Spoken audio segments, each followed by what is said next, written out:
যে ভিডিওটা দেখছেন হোসেন মানসুরিয়ানি, এটা অনেক মানুষ চেনে, হাজার হাজার লক্ষ লক্ষ মানুষ চেনে এনাকে। কিন্তু ইনি যা কাজ করেন, আমার তো ওনার ভিডিও দেখে আমি মুগ্ধ হয়ে যাই। এটা আমি বলে বোঝাতে পারবো না। আজকালকার যুগে যে ঝা চকচকে জীবন যাপন কত সুন্দর, আর উনি মানুষের জন্য বিলিয়ে দিলেন। হ্যাঁ, এটা আমি ভাবতে পারি না। আর ওনাকে সত্যি অনেক ধন্যবাদ। কোথায় আজকালকার যুগে হিন্দু মুসলমান নিয়ে ভেদাভেদি করছে, কিন্তু উনি একজন মুসলিম ঘরের ছেলে হয়ে উনি যে কাজ করছেন, আমি তো জাস্ট মুগ্ধ হয়ে যাই। ওনার যে কাজকর্মগুলো, কোনো ধর্মকে উনি ছোট করে না, কোনো মানুষকে উনি ছোট করে না।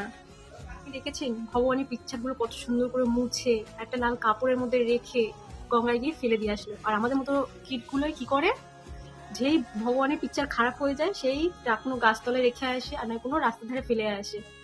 কই আমাদের কাছে সেইটুকু সময় নেই যে ভগবানের পিকচার কোনো পুকুরে ফেলে আসি বা কোনো গঙ্গায় বা কোনো নদীতে, এইগুলো করার সময় নেই। যে কোনো কিছু ঘটে যাবে, ভগবান, এটা ভগবানের জন্য হয়েছে, কিন্তু আমাদের ভগবানের সেই সম্মানটাই আমরা দিচ্ছি না। আর ওনাকে দেখুন, অন্য একটা ধর্মের হয়ে কত সুন্দর ভগবানের পিকচারটা, এত সুন্দর শ্রদ্ধা ভক্তি ভরে উনি ভগবানের ফটোগুলোকে গঙ্গায় দিয়ে আসলেন।